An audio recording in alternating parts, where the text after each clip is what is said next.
I don't want to waste your time, so there won't be an intro. Over the past year, people have become increasingly unhappy with the state of the game. But I am not one of them. I actually like the game as much as ever. And I'm also one of the few people who enjoy the current meta.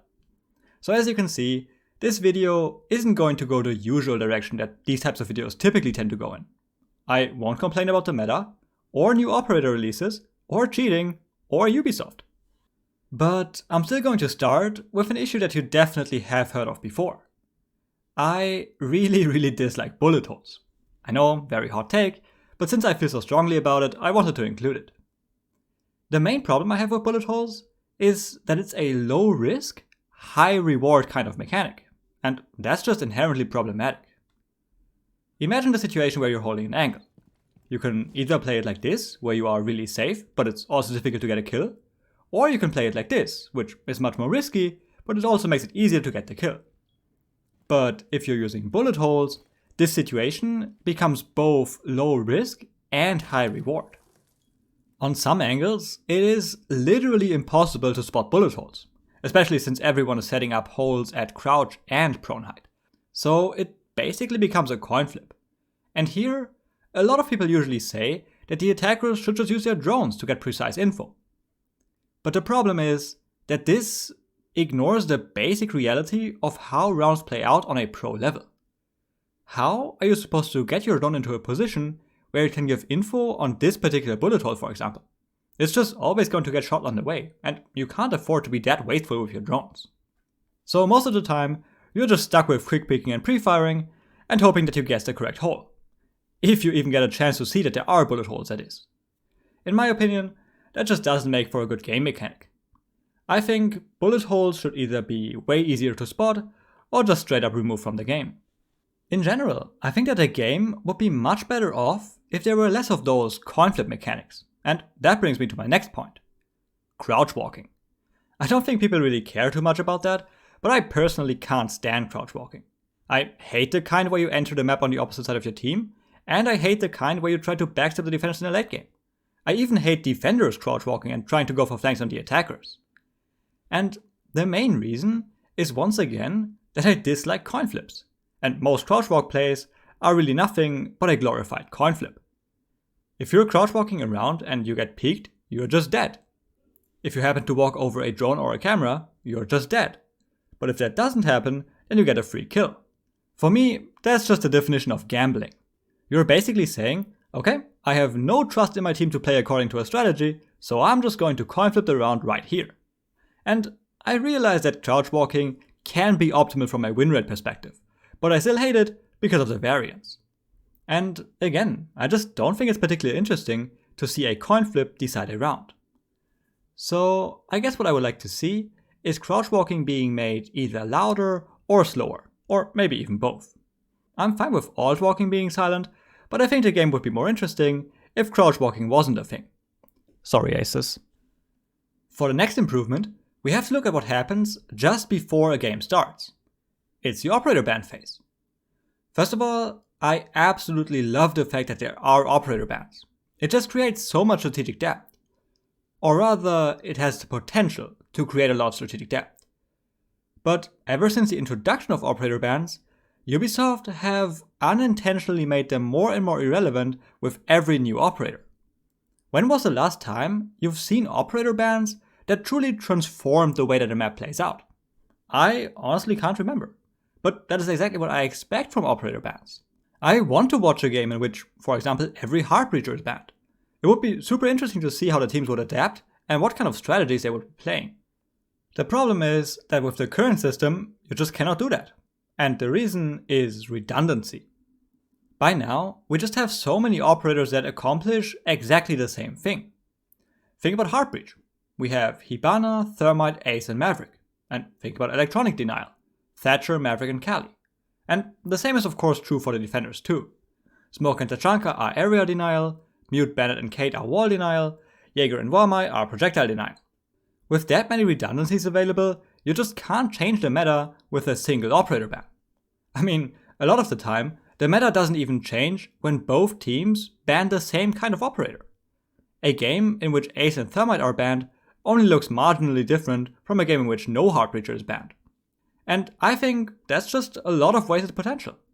I think Pro League would be much more interesting if operator bans had the power to truly change the meta of that particular game. So I would advocate for giving both teams one more ban that they can use on either a defender or an attacker. Since we're talking about changes outside the game right now, let me quickly add the fourth thing that would improve Rainbow. Replay mode. Do I need to say more? Probably not, but I'm going to do it anyways. Now, Ubisoft have already announced that they are working on a replay mode, so this is really only a matter of time. But out of all the things in this video, replay mode is the one that I feel the strongest about. I just think it would benefit so many different groups all at once. First, it's super important for esports. Rainbow is just a very difficult game to observe, so the observers are naturally going to miss kills. Just think about all the times you have read "nice shot" in chat, and then you're like, well, would have been cool if we could have seen that one. Well, with the replay mode, we will suddenly have access to every crazy kill that happened, and in a sense, we are never going to miss an important moment again. But of course, Rainbow is more than just crazy shots. With a replay mode, you would also have access to all the interesting strategies that teams play. You don't need to piece together what they were trying to do on the basis of what the observer showed. You can just watch the entire game from the overview perspective. And just that thought alone really makes my heart shine. You have no idea how many video ideas I had to put on ice because I just know that there is no footage that would illustrate the topic. The most obvious one would probably be player-focused content, right? I mean, I'd love to do some kind of analysis on how Shaiko, for example, manages to be that good.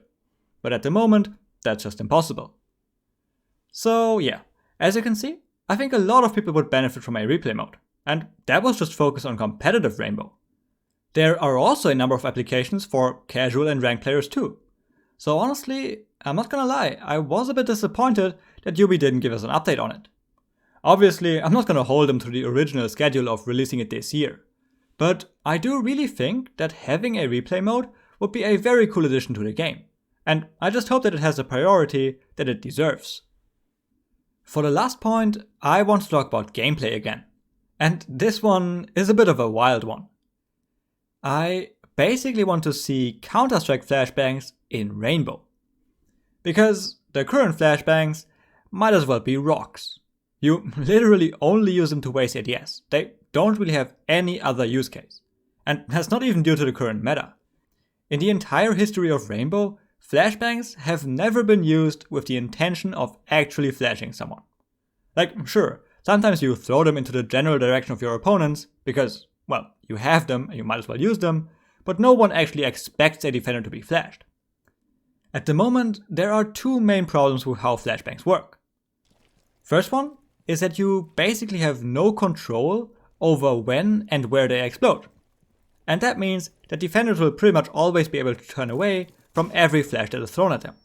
Unless, and that is the second problem, the flashbang is thrown right at their feet. Because in that case, they can't do anything to avoid being flashed. Which is really just the same problem, but in the other direction. So, there are two things I would like to change about flashbangs. First, flashbangs should bounce. That gives you a lot more control over where they explode, as long as you're skilled enough to do it. Second, you should never be flashed if you don't look at a flashbang. That allows you to always be able to dodge flashbangs, again, if you're skilled enough. So with those two changes, flashbangs are immediately more interesting. But it gets really crazy when you think about the possibilities for team play. Imagine this situation. You are attacking Cocktail on Cafe, and the defenders are playing the Pixel Shield. And now, instead of having to destroy the shield, you could try to get control with flashbangs. Thermite repels on Piano Window, and Ash is ready to push in Cigar. Thermite bounces the flash off the ceiling so that it explodes right as it enters the field of view of the Pixel player, and then Ash is free to push in. Doesn't that just sound really cool? I think it does. And it's also a pretty deep system. There is so much room for creative strategies, and this would noticeably raise the skill ceiling and add another nice layer of complexity. Obviously, you'd have to tweak the numbers a bit to make it balanced, but I think this would be a really cool thing to try out. Alright, those were my 5 suggestions.